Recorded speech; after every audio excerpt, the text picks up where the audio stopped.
desse texto, irmãos, esse texto é uma profecia a respeito do Senhor Jesus Cristo. Então, Isaías 53 é uma profecia que se cumpriu literalmente na pessoa de Cristo e se cumpre em nós, igreja, porque nós somos, aqui no verso 11, nós somos exatamente fruto desse sacrifício. A alma do Senhor foi ferida, sacrificada para nós sermos resgatados, porque o pecado exigia de Deus o sacrifício de sangue. Só que o sangue de animais lá do Velho Testamento não apagava pecado.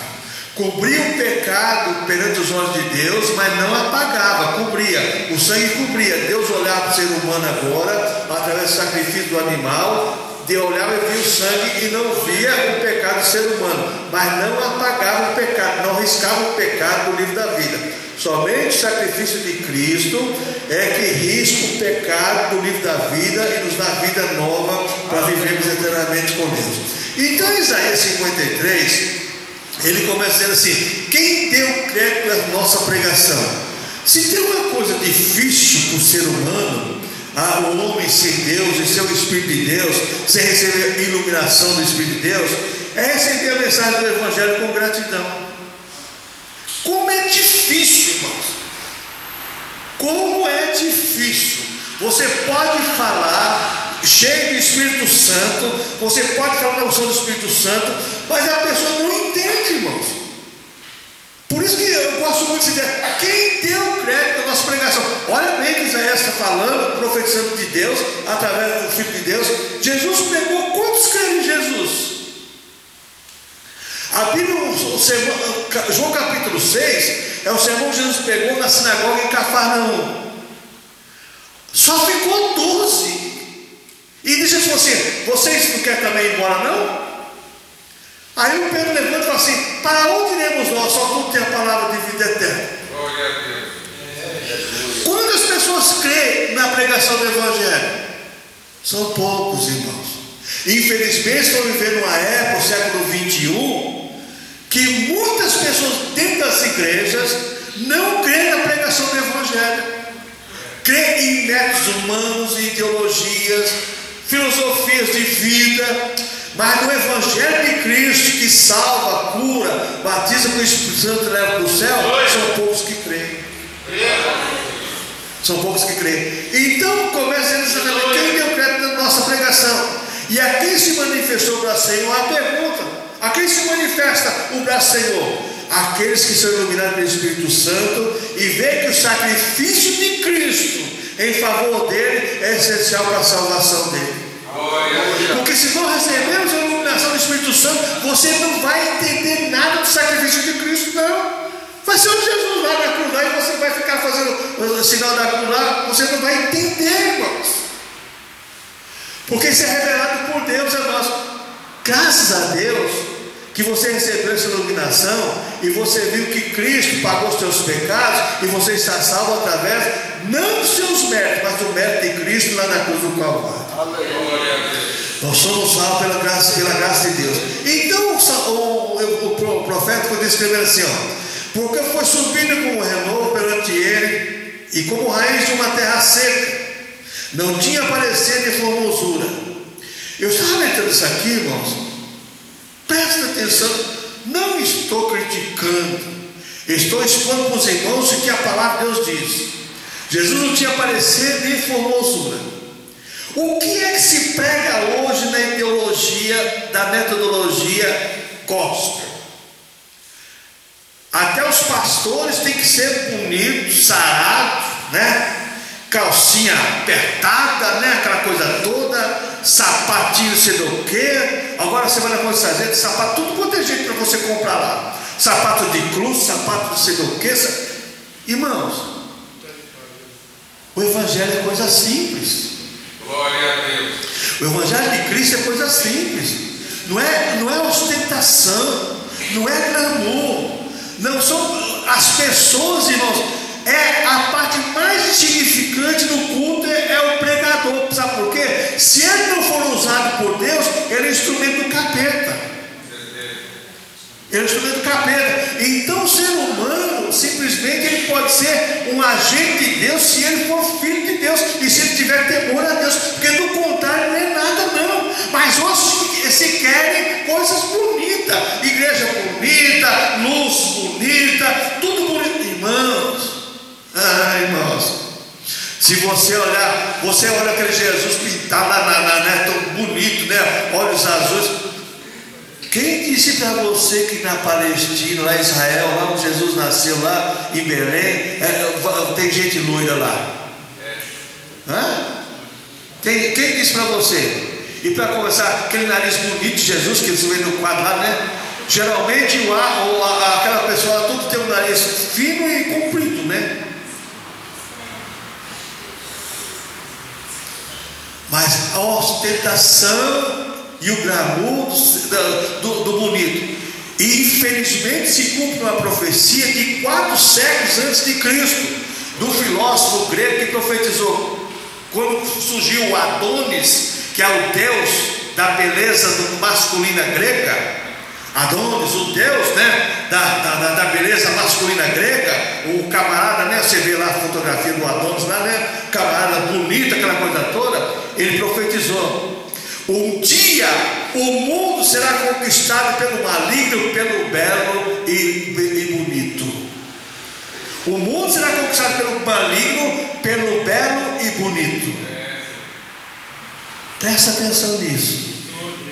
A profecia do filósofo grego, 4 séculos antes de Cristo. Esses dias eu estava pensando nisso e falei: Jesus querido, está se cumprindo literalmente.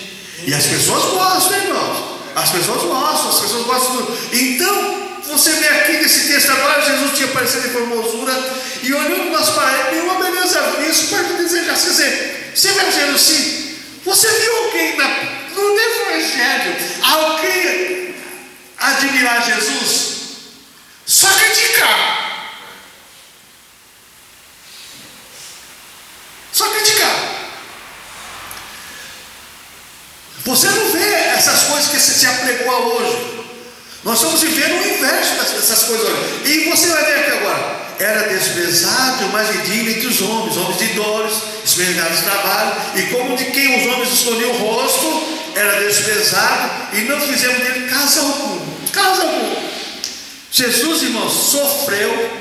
E que uma coisa, irmãos, quando você pega o capítulo 6 de João, lá aquele sermão que Jesus pregou na sinagoga, ele falou para todo mundo: vocês me seguem, não porque vocês creem, mas sim pela comida. Muitas pessoas hoje estão na igreja não porque Jesus é o Salvador, mas porque Jesus é o abençoador. E as pessoas aproveitam agora fazer os negócios com Deus. Mas o que eu aprendo com isso, irmãos? Era desprezado homens de dores, desprezado em homens de dores. Se você, veja bem, hoje você falar sobre esse evangelho, que é o evangelho da simplicidade, que é o evangelho que muitas vezes você vai ter luta, você vai ter prova, você vai ter dor, você não vai adquirir a vitória. Porque o evangelho hoje é o evangelho da mordomia cristã. Mas não é mordomia no sentido de ser servo de Deus, não. Mordomia é receber de Deus. Porque a mordomia do Evangelho ela é tida na Bíblia Sagrada como você, como mordomo de Deus, você tem compromisso com Deus. Você é um servo de Deus para servir a Deus, como diz Apocalipse: e os seus servos servirão. Muitos querem chegar no céu e ficar cantando, batendo palma o dia inteiro. Tá bom, você vai trabalhar, porque diz a Bíblia Apocalipse: e os seus servos o servirão. Esse evangelho não serve para as pessoas, não. Então o que eu aprendo aqui, irmãos? Ferido por Deus. Jesus, quando você pega estudar sobre essa doutrina da salvação, você vai ver que no evangelho eterno de Deus antes de criar o homem, sabia que ia criar o homem ia pecar e precisava de um Salvador. E Jesus se prontificou a salvar o ser humano, a salvar o homem. Jesus sabia que ia sofrer, sabia. Ele veio a esse mundo, sofreu tudo que sofreu, consciente do que ia sofrer. Mas Jesus chegou a um ponto de sofrimento, que você vê lá no Evangelho de Mateus principalmente. Jesus fala assim: Pai, se possível, passa de mim esse cálice. Jesus não estava renunciando à sua missão, mas ele estava sentindo o peso do meu e do teu pecado.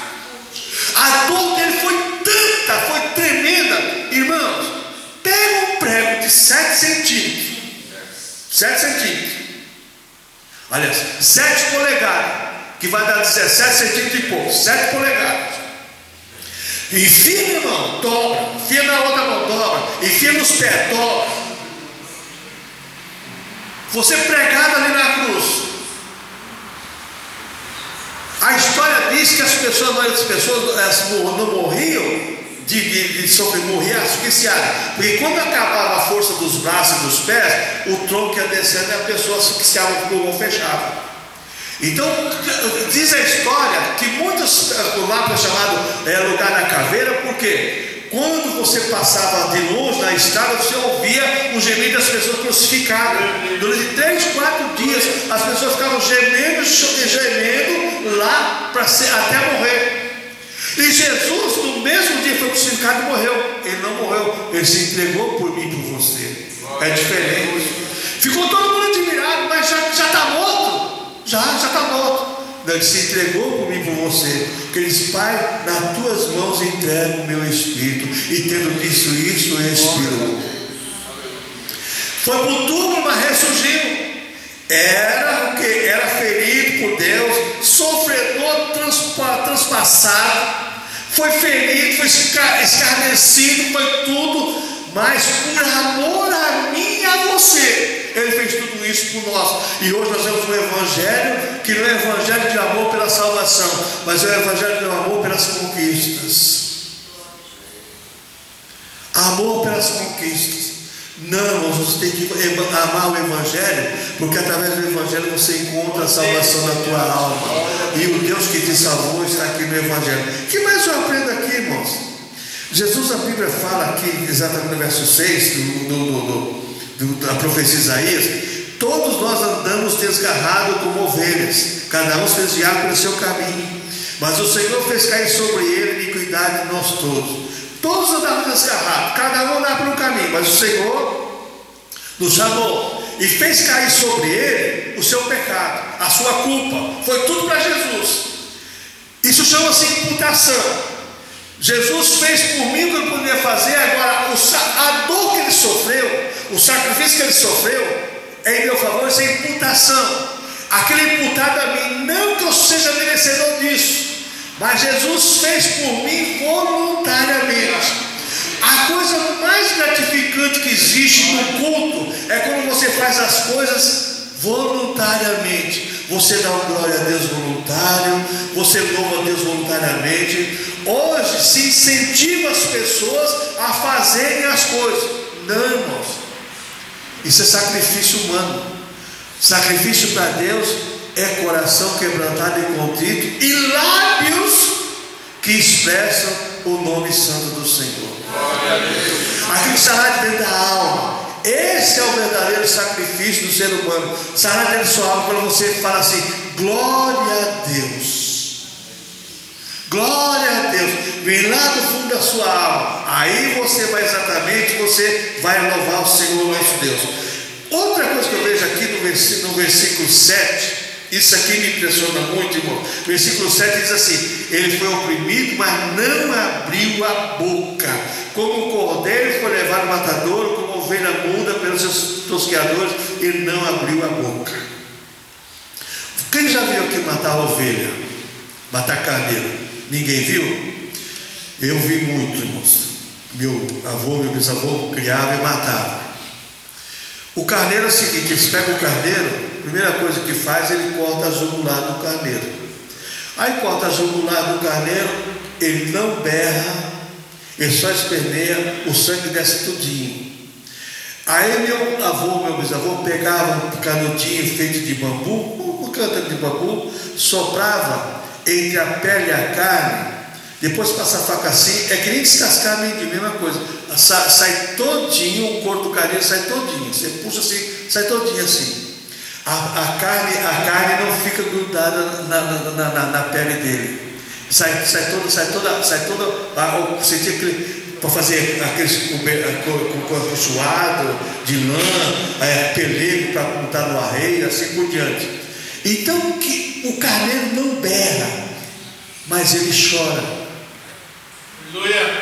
Ele chora. Se tem uma coisa que a gente tem que entender uma coisa, irmãos. Jesus, ele chorou lágrimas de sangue, orando lá, Pai, se possível faça esse caso. Ele chorou lágrimas de sangue. Hoje o evangelho não é mais um evangelho de choro, não, é um evangelho de riso, aquela coisa toda. Não é mais um evangelho de choro, não, irmãos. É evangelho de aplausos, de clamor.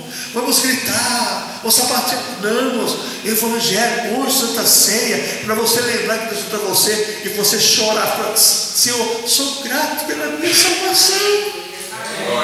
Sou grato pela minha salvação. Eu estava perdido, mas o Senhor comprou minha vida. Mas nasci no berço evangélico, glória a Deus. Mas você só é salvo se você confessar Jesus. Teu pai não salva, tua mãe não salva, o marido não salva, a mulher não salva. Quem salva é Jesus.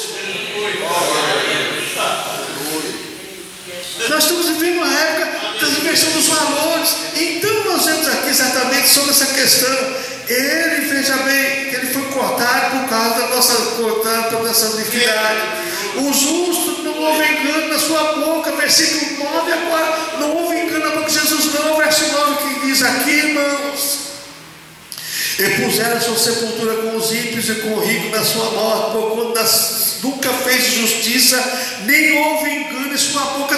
Tudo que Jesus falou está escrito aqui, se cumpriu, está se cumprindo, irá se cumprir. Tudo. Passarão os céus e a terra, mas a minha palavra pode passar, ele falou, e vai se cumprir, está se cumprindo. Tem uma palavra de Jesus que me deixa assim preocupado, irmãos. E por se multiplicar a iniquidade, o amor de muitos fiará. É verdade. Mas ele diz assim: na vida do Filho do Homem, porventura achará fé na terra? Jesus está voltando. Mas cadê a fé dos cristãos na volta do Senhor? Quando se fala em volta do Senhor hoje em dia, as pessoas falam assim: não, vai dar mais um tempo. Irmãos, maranata, ora vem Senhor Jesus. O mundo cada dia está pior aí. E tem um detalhe, hein? Tem um detalhe. Essa briga do Trump com o mundo aí é para o mundo entrar em colapso, para que o arrebatamento da igreja aconteça e surja um anticristo para resolver o problema. Quem gosta de escatologia sabe disso. Nós somos premianistas, pré-tribulacionistas, futuristas. Nós cremos nisso. O mundo tem que estar em colapso para vir Jesus arrebatar a igreja e vir um anticristo e resolver o problema da humanidade. E fazer um pacto de Israel, 3 anos e meio, depois quebrar o pacto, e aí, meu irmão, aí o couro vai comer. Quem estiver aqui vai sofrer as consequências. Por isso se prepare, irmão, se prepare para encontrar com o Senhor teu Deus, como diz lá em Amós capítulo 4, e como diz Apocalipse, aquele que está surdo, mais ainda, quem está limpo, mais ainda. Agora nós estamos preparados para a vida do Senhor. A profecia se cumpriu, Jesus veio, tudo aconteceu em nosso favor, mas nós temos compromisso com Ele agora. Porque a salvação, quando você confessa Jesus Cristo, aceita como meu Salvador, você assume um compromisso de responsabilidade, que você tem que zelar por aquilo que você ganhou. Por que muitas heranças acabam rapidinho? A pessoa recebe herança, acaba rapidinho. Por quê? Não tem valor para ela. O evangelho para muita gente não tem valor, porque é de graça. É graça em favor do ser humano. Então o que eu aprendo mais aqui, irmãos? Versículo 10 agora, para nós encerrarmos. Todavia o Senhor agradou o moelo, fazendo enfermar. Quando a sua alma se puser pela expiação do pecado, verá a sua posteridade, prolongará os dias, e o bom prazer do Senhor prosperará na sua mão.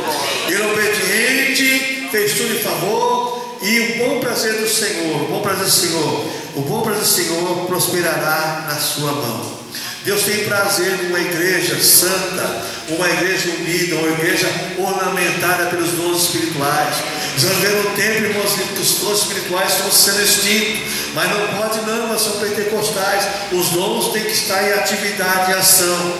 Nós vivemos uma época, irmãos, olha, eu quero lembrar aos irmãos o seguinte: existem grupos grandes de irmãs aí, eu vou pedir um link para as irmãs que querem entrar. Tem um grupo da primeira igreja de Campo Mourão do Paraná, e está rodando pelo Brasil, já tem mais de 250 irmãos orando de manhã, ao meio-dia e à tarde.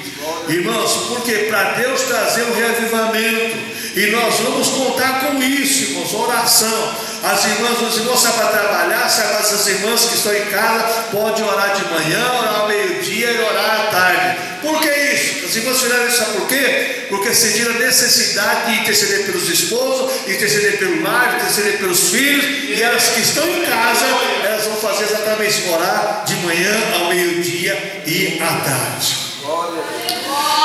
Profecia se cumpre. Profecia se cumpriu. Mas a maior profecia que vai se cumprir na minha e na tua vida é o arrebatamento da igreja. E pelos sinais que está acontecendo, será rápido. E que Deus nos esteja, veja bem, nos preparando, estarmos preparados para esse encontro. Porque esse encontro será um encontro de prazer do cristão, para viver eternamente com o Senhor nos ares. Irmão, não esqueça de uma coisa: tudo que está escrito se cumpriu, está se cumprindo, irá se cumprir. Santa Ceia tem 3 tempos: passado, Jesus fez; presente, Jesus está fazendo por nós; e futuro, que Ele irá fazer. E naquele dia, eu quero com você, no futuro, sentar na mesa com Jesus, e Ele vai, a Bíblia fala que Ele vai servir para nós. É a Santa Ceia, que é o casamento do noivo com a noiva para todo ser, para toda eternidade, que é lá no belo tribunal de Cristo. Amém, irmãos? Amém. Que Deus venha nos abençoar e estarmos preparados para encontrar com o Senhor nesse dia.